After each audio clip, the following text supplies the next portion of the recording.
Welcome to PandTha Games. If you're listening on audio platforms such as Apple Podcasts and Spotify, links are in the bio below.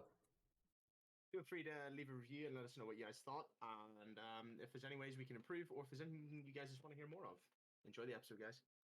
Thanks. Hello everyone, and welcome back to the 30th episode of PandTha Talks. Yeah, episode 30. Hey, big 3-0. If you actually look at the YouTube at any point, though, it actually says we've got 30 videos, because it includes the fucking short, or the live stream. Yeah. Equally dumb, but here we are. Oh. So, something I realised as I was talking to earlier, though, we actually had 2 commenters on our videos, which never noticed before. One 6 days ago called that put Promo SM, no idea what he means by that, and another one who spoke in Russian, which when translated worked out to an interesting watch. So we thank you both for your comments, nonetheless. It's good to see some engagement. Yep, as always.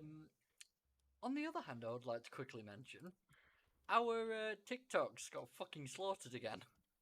Oh, lovely. Yeah, twice this week.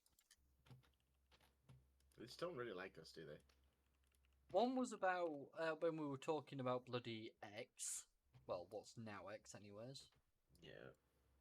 And I said eggs at first, and my brain was like struggling to figure out why you mentioned eggs. Yeah, fair play. The other one, though, was the Hogwarts Legacy one. And our community manager went on an absolute rampage, messaging and talking to me regarding this, because they recalled from memory we didn't swear, we were absolutely polite, we did nothing wrong in that entire clip.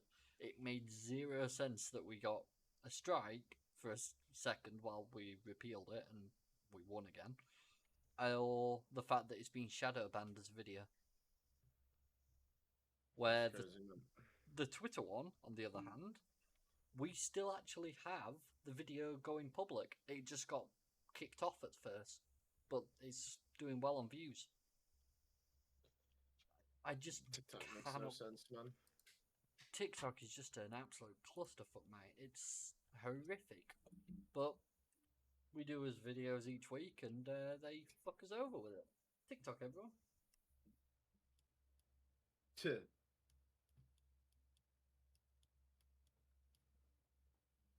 But yeah, I have roughly 5 topics this week, I believe it is, to go through. I don't really have a major topic for like next week. Like for the end of the videos, I normally do. Yeah. Can't really think of anything major on that one, but I'll see what I can come up with as we go through the video, I think. Yeah. So, if we're ready. Yep. So, to go on to our first issue of the day. I'll share my screen as I normally do with both sides. Our first issue of the day today, apparently, is Callum. I'm not even going into that. Apparently, you don't even have a right to be offended because you're Irish. The only thing you have a right to is potatoes. Oh, I mean that sounds good to me, man. I'm happy enough with that. I thought you would be. Oh, but our first issue to cover: World of Warcraft, Call of Duty, and Candy Crush. How Microsoft's Activision Blizzard deal would be the largest in video gaming history. Why is Candy Crush involved in this? Because surprisingly, as we went over numerous weeks now, the mobile game microtransactions. Yeah, exactly. Yeah, it's an absolute monopoly on the market. It's madness, dude. Honestly. But yeah, we pretty much already know all this. It's going to be the largest deal in history. There's nothing really that's gone on since. We know that Microsoft did beat the FTC, and the FTC is filing an appeal. So we are one step closer, so we will see how that goes, I'd say. But I just thought I'd quickly mention that they actually won the FTC fight. I wanted to cover this because I do like Ratchet and Clank games. I have ever since I was a kid. I think they're fantastic. And I've only played one. which one? Cannot remember what one it is. Up your arsenal?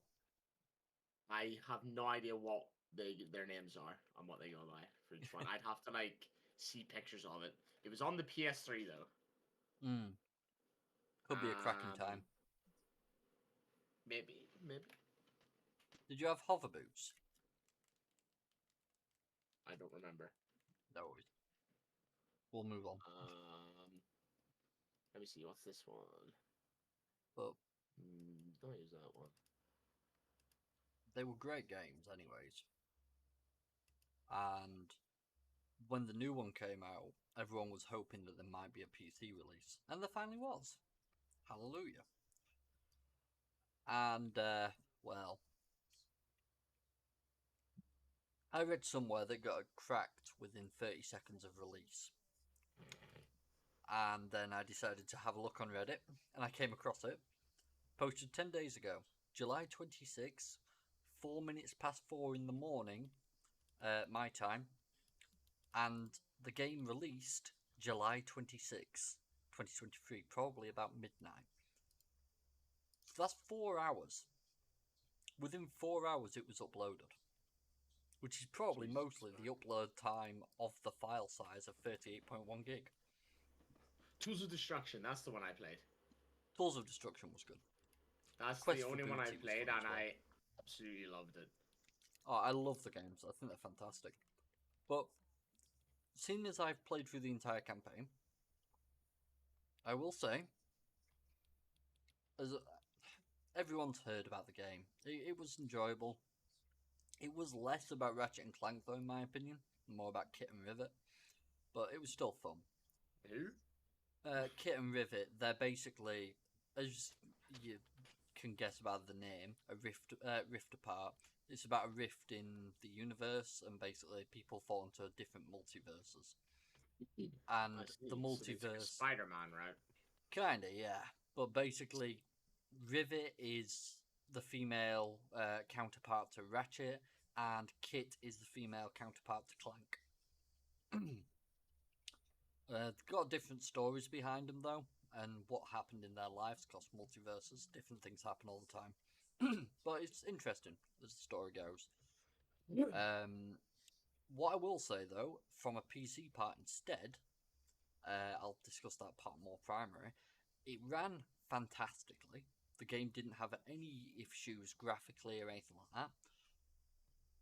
But I'd like to tackle the discussion of load times on HDDs and why it's impossible for you to play it on an HDD compared to an NVMe or the specialized PlayStation hard drive. Because I played it on a HDD, and 9 out of 10 loads loaded in less than a second. There was an occasional load that would take 3 seconds on the HDD, and that is it. It was really simple, really simplistic, ran fantastically, and had really no issues. I really couldn't fault it, but it looks stunning. I mean, even this photo here, you can see. You can pretty much count the fucking hairs of his fur. I mean, it's about time we got a good release in this year, dude. Oh yeah, it was I know well we've had worth a the couple, time. but it's been a while as well since we saw the last one. Oh yeah, but that was a good one. As this guy says, been a long time PC gamer and a fan of high-end hardware. The last year or so has been tough. The Last of Us Part 1, Redfall, Star Wars Jedi Survivor, Wulong Fallen Dynasty, and Forspoken have represented varying levels of disastrous console to PC ports at time of launch. Quick fun fact for you: Forspoken is one of Roy's favorite topics. I give myself like an aneurysm every time I speak of that game. But I was actually just looking at something the other day. I think it was Stardew, you know. I saw how many reviews that thing has. 98% positive, nearly 500,000 reviews. And Forspoken's still at, what? It's still £65 as well, by the way. Still 65 after Yeah, that hard release. They're still going to charge that much for it. 61% positive out of 3,951 reviews. I'm 65 quid. surprised the positive is that high. In PandTha We Trust, the DLC, is £9.79 with a mostly positive rating of 43 reviews. That's wild, man. So, yeah, abysmal. That's all I can say. When you love and invest in top tier desktop hardware like I have, such a seeming disdain for PC and laptop gaming is a most bitter of pills to swallow. As the privileged owner of an NVIDIA GeForce RTX 4090 GPU, I should be enjoying the best, most advanced experiences in gaming, but that's Without simply a not been doubt. the case over the last few years. Oh, 100%, that should be guaranteed. Thankfully, the recent PC port of Ratchet and Clank Rift Apart has helped heal some serious wounds. It's true, it was a fantastic, enjoyable experience. Not I always only. I always God, wanted to sorry. play more of the Ratchet and Clanks. I just never got around to them. Could never find them or anything. Because I was a No, lot younger when I played Tools of Destruction.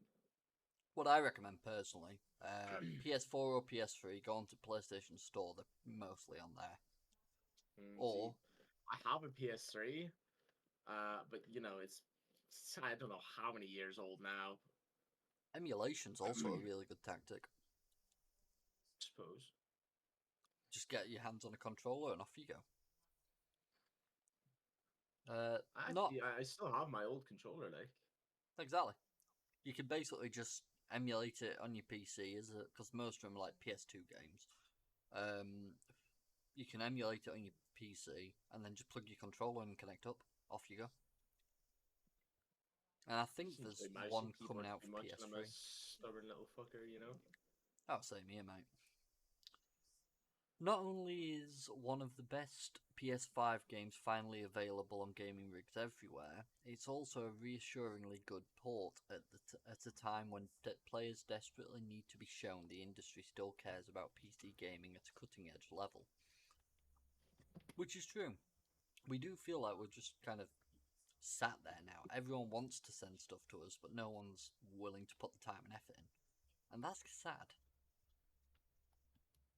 That Rift Apart is such an assured conversion is not a huge surprise when considering that Nix's software joined pound for pound. This is one of the best studios in the world when it comes to remastering / porting console games to PC. The team's work on the latest Ratchet game is something else. The accomplished PC port may not hit the highest levels of bespoke ray tracing reflections seen in the PS5 original, thanks to Digital Foundry for its in-depth cross-platform analysis, but the results are still seriously impressive. I'm very surprised to hear that, though. That they don't get the same levels of ray tracing like on the PS5 when this platform is more powerful, which is a bit odd.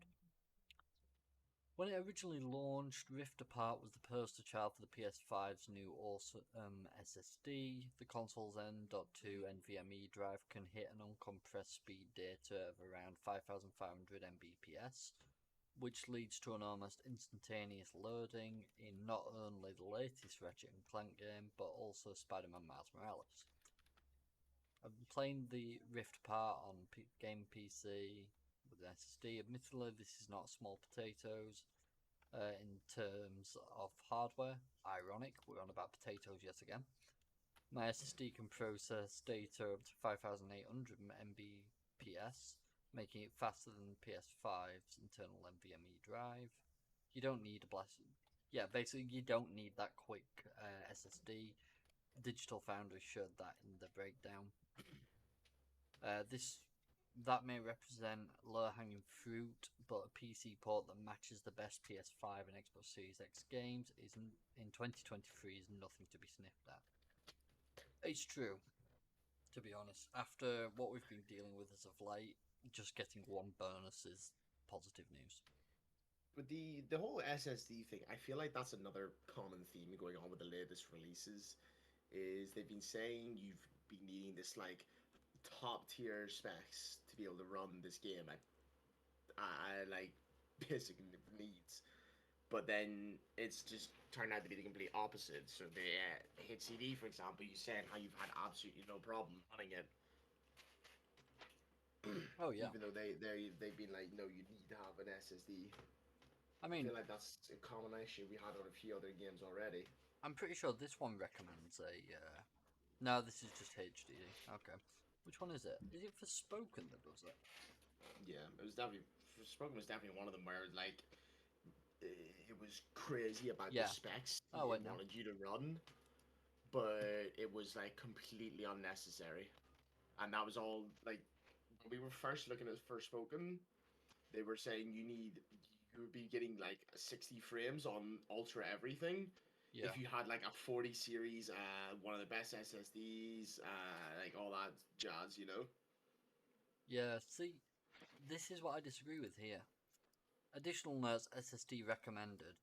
For recommended settings, SSD is required. Once again, I have above these settings, and I ran it on a HDD to pretty much no issue at all. So, if you're willing to wait just 3 seconds for a load at one point and less than a second for everything else, I don't see the issue, personally. But Yeah, no, it does feel like everything's being sort of like overhyped and over dramatized in terms of just everything and anything, to be completely honest. oh yeah. I mean, these are some of the screenshots, though, that were captured on PC that I thought would just be worth showing. Because, I mean, they just show how stunning this game is. Yeah, it looks awesome. It really was. It was highly enjoyable, and I really do recommend it to people. I thought I'd just go over this quickly because we mentioned it briefly last week due to Sony's fans bragging about it. Xbox gaming sales are up by 1% as console sales continue to fall. Microsoft has shared its latest financial reports for both the final quarter of its 2023 fiscal year, which ended in June, and the year as a whole, and the results are interesting to say the least. Just looking at the gaming side of things, CEO Satya Nadella speaks very positively in an earnings call, saying Xbox has set new quarter highs for monthly active users, as well as record fourth quarter engagement across Game Pass. Which, by the way, I need to quickly mention that now that I've had Game Pass mentioned, just to pull mine up a second here. And I found a nice little thing they've got going on. Let's see if I can find it again. Where are you? You bugger. Ah, here it is. Give Game Pass. You can actually create 5 links to give 2-week trials to 5 friends. That's cool. And that would give them a full 14 days to play any game they want on Game Pass without any issue. Which I think is just a really nice little thing to have done. I also know that, as do quite a few people, there is a way to actually get Xbox Game Pass for free for a couple months by just using your points that you earn by doing different activities like playing a game for 5 minutes and so on and so forth. So That's crazy. there's some really easy ways to get a hold of it and keep it, and it's worth doing, I'd say. It's got the fucking value behind it, is my main thing. He doesn't share any yeah, that's right. He doesn't share any figures though, only saying hours are played up. Sorry, only saying hours played are up by 22% compared to last year. On top of that, while total gaming revenue is up compared to last quarter, it is only a 1% increase to $36 million, about £28 million, which is still a fair amount. I I don't suppose for care a what company anyone that says. size, though, it's probably tiny for them. Oh yeah. In addition, this growth has been offset by a decline in Xbox hardware revenue, which dropped 13% as people are buying less. Are buying as 30, by 13% as less people are buying Xbox consoles. While all this is marginally better than the company's dismissal previous quarter, it's not by much. The truth is, this is especially true on the hardware front. Revenue had already dipped by 30% last quarter, and it clearly hasn't recovered. Industry analyst Dom's Playing had put together a handy breakdown of these results, but adding that the 1% in gaming revenue is still below Microsoft's mid-single-digit expectations. The same can be said for its Xbox content and services only going up by 5%, which Microsoft attributes to third-party content and Game Pass. However, Dom's Playing does conclude that this has been Xbox's second best quarter ever, with roughly $3.49 billion in sales, about £2.71 billion. 2023 has also been Xbox's second best fiscal year, with roughly $15 billion, roughly £11 billion in revenue. But that's about $1 billion less than what it made in 2022. But that is still damn good. A solid £11 billion or $15 billion. That I cannot fault, really. Just want to pull it up. Goddamn X. So quarter four, just over $15 billion. Can't fault that, to be honest with you. But yeah, I can see why quarter three of 2022 was so high. But yeah, they used to sit down here at 9 billion. And they've just gone up, down, up, and now they're starting to sort of like equal out around here. So it's good to see them. And it shows that they are still doing quite well.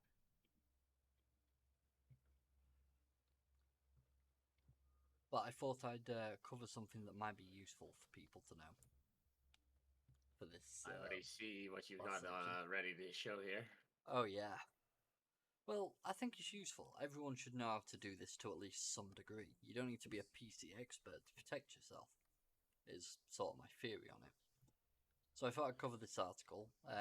There's probably some advertising, as it says, advertising content from Bitdefender, but some of the tips in here are going to be useful. I will tell you what's the advert and what's not, so don't worry too much. How to defend your PC from cyber attacks and malware when gaming online. Protect your gaming rig from real-life foes. And I'm not reading the last bit because that's an advertisement. Gaming always comes with its own set of risks, whether you're dodging bullets from virtual enemy players or dodging real-life cyber attacks while you're online.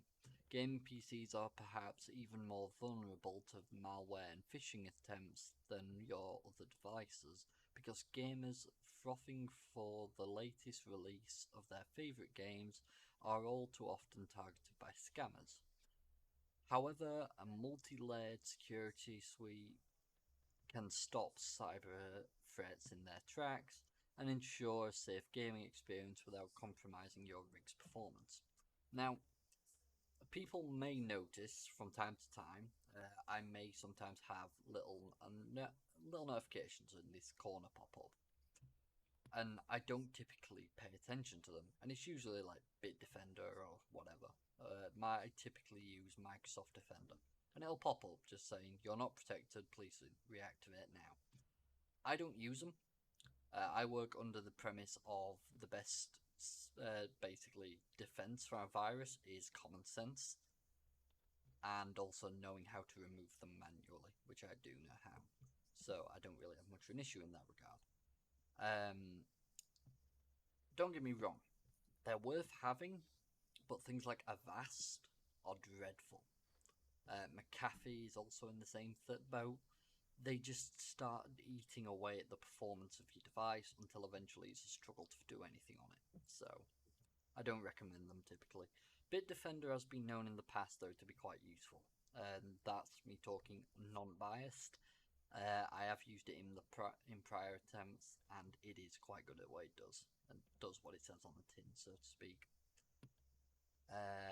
You know yourself, though, Will. I will happily just disable my fucking antivirus because it's so useless. Yeah, I mean, realistically, if you're safe about what you're doing and you know the websites you're going on, and you don't go around just joyfully clicking on everything and anything you want, you That's the should be thing. safe enough. Like you just That's need to you need to know what you're clicking on. that's what Is I the was gonna important say. thing about it. Because I mean, as these guys mention here, they're targeted by scammers. Don't click things that you don't trust. Yeah. Simple as that. Like If your use brain goes, trusted platforms and trusted websites. So obviously, in terms of websites, you're going to be fine going on YouTube and stuff. Just don't click on any external links that people have put in their descriptions and stuff like that, unless you trust it fully. If you're using certain platforms, so say apps like Steam and stuff, obviously they're obviously trusted because they're used worldwide by millions of users. yeah, Just again, you don't click on any like external links that people have put in their descriptions or anything like yeah, that. I will give you the most basic advice in the world of cybersecurity 101. If you look up here, you'll see a little padlock. If that padlock is not there or is open, you come straight off that site.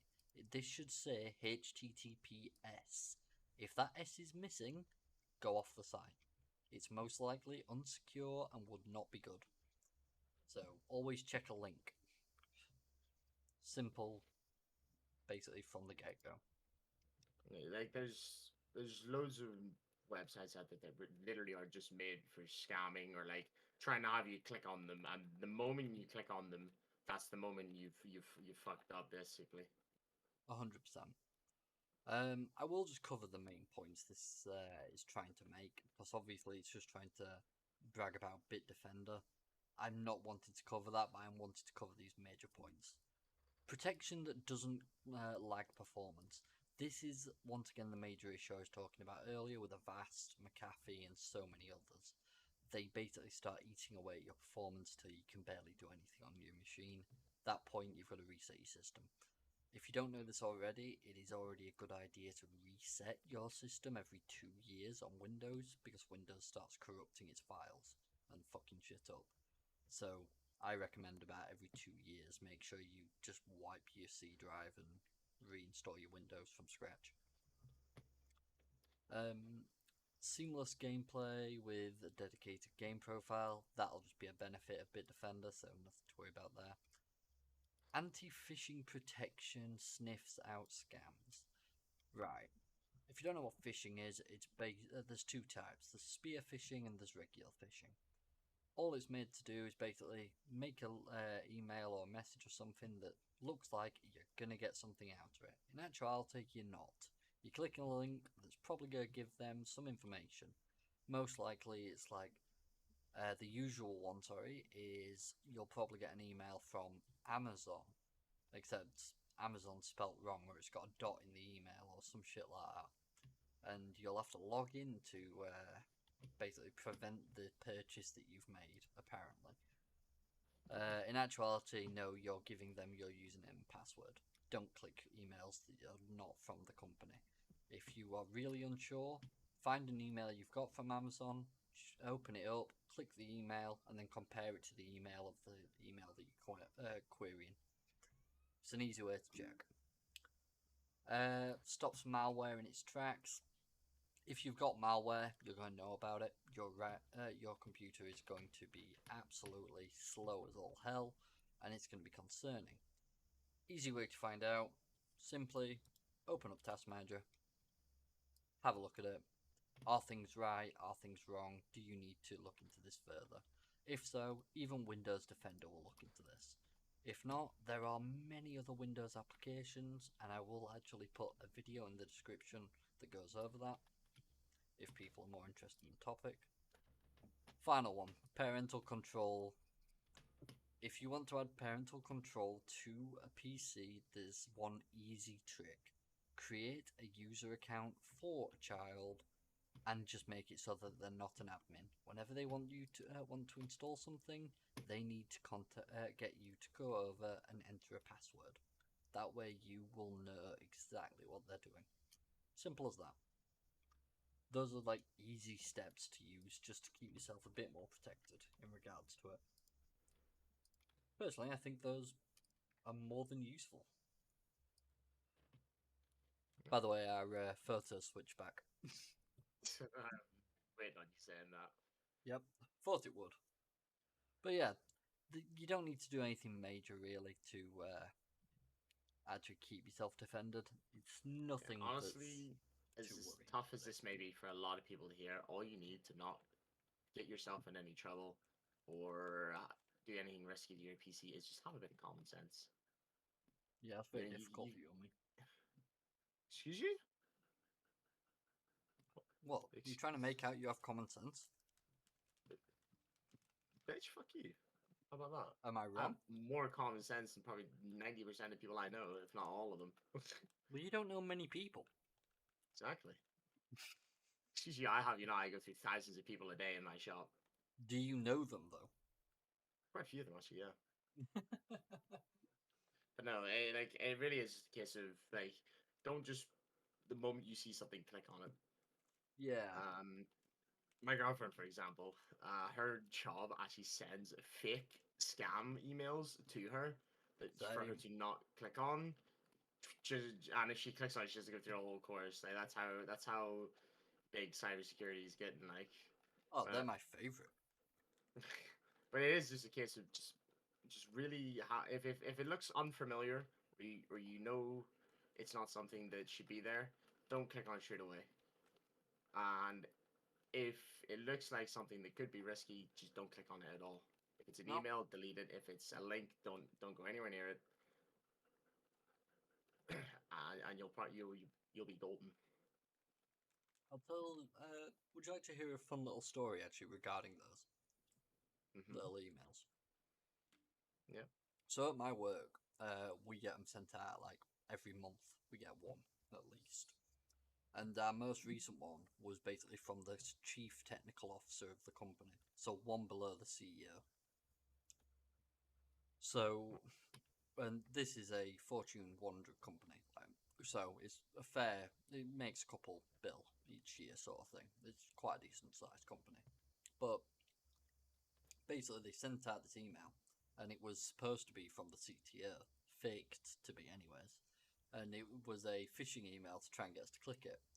One of my colleagues decided she was going to do a due diligence and sent the CTO a message on Teams about it. And the CTO lives in America. We're in the UK. And she sent her this at 8 o'clock in the morning our time. Let's just say literally the middle of the night then for them. Yeah, exactly. It was about 3-4 a.m. for her. Anyways, turns out my colleague's cat jumped onto the computer and hit the call button. Oh dear. And the CTO answered. My colleague quickly turned it off and then had to send an apology to the CTO to say that she was sorry. It turned out it was her cat that jumped up. It was a great time, especially considering she was meeting the CTO in person in London literally like a week after that incident. Oh, it would have been a good icebreaker for them then, eh? Oh, 100%. Gave me a good chuckle. So I love those things. I think they're fantastic. But usually, at the end here, I have a topic, as you know, Will. Yep. A nice little topic for us to discuss for a little bit about what's going on in gaming, that sort of stuff. And I've been thinking through this episode, trying to come up with something interesting to discuss. And I've actually come up with one, surprisingly. So have you ever heard of? I forget the exact name of them, but they're like basically people that surf through the code of the game. They look into the source code. A lot of Okay. people did it for GTA 5. Do you remember the Mount Chiliad mural? No, not really. I don't really follow GTA at all, man. No problem. Well, basically, there was an entire mystery because people wanting the jetpack in GTA 5, and Yeah. there was a mural on top of Mount Chiliad that had the jetpack symbol and a load of others, and they thought they were an Easter egg. So people was looking through the source code, trying to find it, all that sort of stuff. Oh yeah, so like you're on about people that would like look through trying to find like hidden Easter eggs and stuff like that. Exactly. But they also find out information about upcoming updates and things like that to games. So, like, I forgot what game it is now. That was it. It was, I think, a Half-Life game briefly had Half-Life 3 added to one of the files or something like that. But they get stuff like that added all the time and then I actually removed. think I remember when that happened. Oh yeah, everyone went mental for about a week, and then it was silence again. So yeah. But a company decided to actually implement this as a useful feature for people.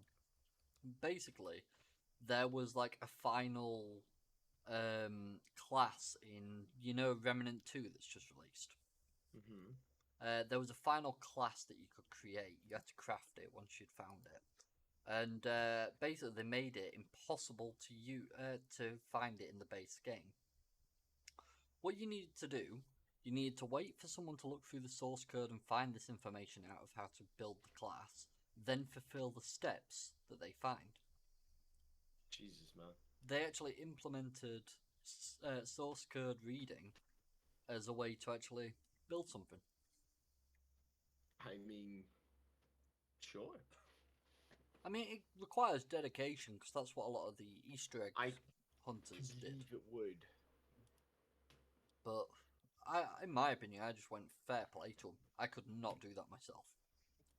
But it just kind of brought back a thought to me of how much did we used to hear back in the Easter egg days and things like that, many different games, of people hunting through source code, trying to find information or trying to find out about updates that are up and coming, so on and so forth. There Yeah. was just so much to do with it. And just that as a slight hobby is fascinating to say the least. It requires a lot of effort and understanding of the programming language, but it was really cool to see someone actually implement it as something to actually unlock a class that you wouldn't have got without being able to actually go into the code. So yeah, it fully impressed me, to be honest with you. I think the only other thing I can really mention for this week, um, there's a VR game that has finally come out into early access that I want people to take a look at because it looks like great fun. And basically, it's a game that you can play in VR or just at your computer regularly, and you play as burglars. You got to break Oh into a house and steal items together. And it just looks like so much fun, whether you're in VR or whether you're on mouse and keyboard or controller. It looks hilarious. I'm just trying to find the name now. I think it's like something like Breakout, The Break-In. That's it. But yeah, it's 1 to 4 players, VR and non-VR player, and you can basically do like 90% of things with no issue. It looks really enjoyable though to just throw shit out of a window. yeah. Just casually threw computer out the window or a TV. I saw a clip of that game where the guy's like he made a new vehicle. It's like the length of 3 lorries, so you can quite literally just steal everything, including the people. Yeah, I heard you can knock them out and steal them too, and that just makes it even more Now, amusing to me. I'm not an expert, but I'm pretty sure that's kidnapping. You gotta agree, though, it would be fun. It would be funny. Yeah. I really want to get my VR working again, but I simply just need a controller, you know. Yeah, that is the big issue for you, isn't it? Uh, I mean, when the time comes that VR is back up and running for you, we'll have to do some more live streams again. absolutely did. Someone Absolutely. stole a car Someone stole a car. on the actual page. Three people stole a car. They just stuck a car in the back of their lorry. But no, it Why? looks like Why such not, good man? fun. Why not? Oh yeah. But no, I think it'd be something that'd be well worth a laugh. And it's only £12.79, so it's not much to get into. And well worth a try because you can play with or without VR, and with and without you, and with your VR friends or with your mouse and keyboard friends. So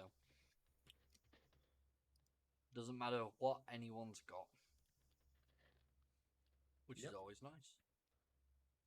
There's actually a few games I've seen that are like that. There's one where like one person's in VR trying to catch the people playing on I've keyboard, seen that one, yeah. and I think they have to try and like kill the person in VR or something. There's another one very similar, except the VR person plays as a giant, and the mouse and keyboard Yeah, it's person a plays as a puzzle small game. person. It's Yeah, local co-op only is the thing. it still looks fun. I played it in early access with Aoife. That was interesting.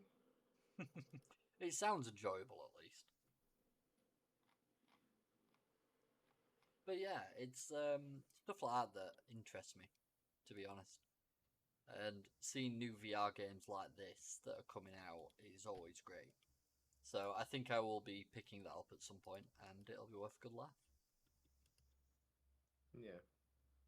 But that's all I've really got for this week.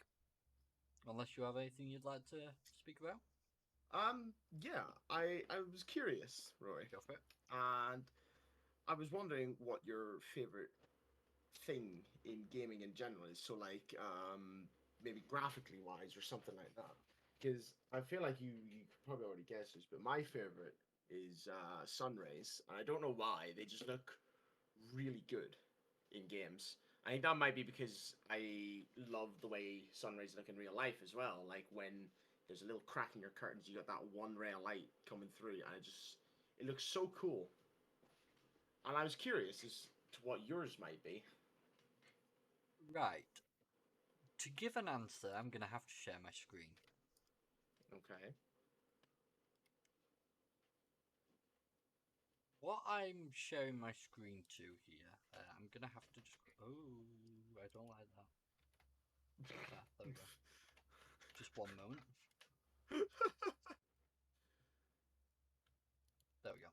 So, what I've shared my screen to here is my actual wallpaper that I have. The reason I've had to share this to actually like make sense of it is because I love stuff that basically blows me away. It doesn't have to hit specifically, it doesn't have any specific features, but it's just got to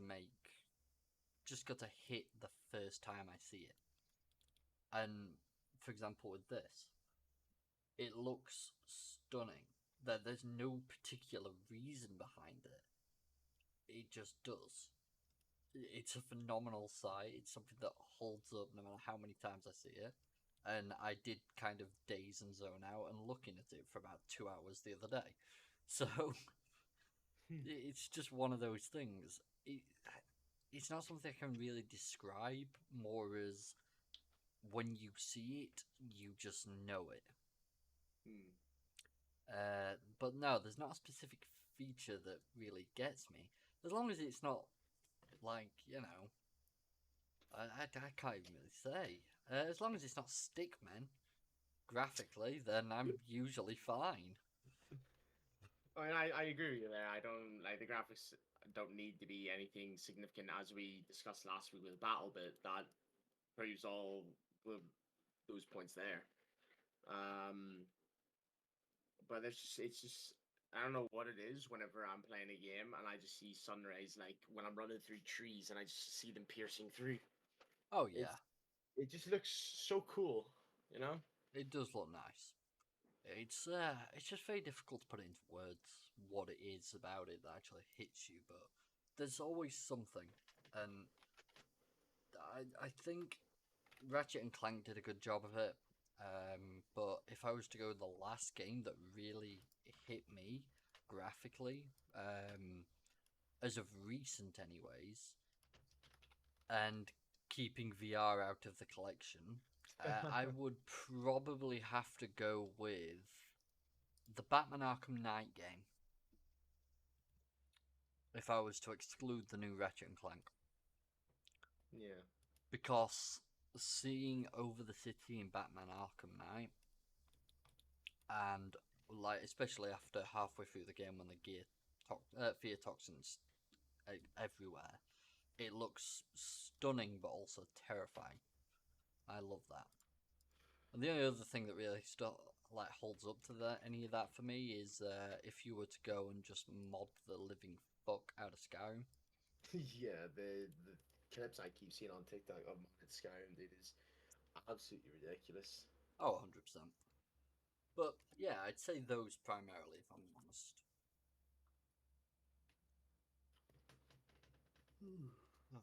Anything else? Nothing that comes to mind. No problem at all. Well, we will end this episode here then. If you enjoyed, then feel free to like, subscribe, follow anything that the podcast websites actually say, because there's that many of them at this point. I have actually lost the plot bit. YouTube is like and subscribe and notifications. What letter or word or number or symbol do you want them to leave this week in the comments? they're not getting the privilege of one this week. I've Aren't they? decided they're not allowed it. Oh, okay. After 2 comments, you've decided no, that's too much. Backing off now. I need a break, man. I need a break, you know. Right.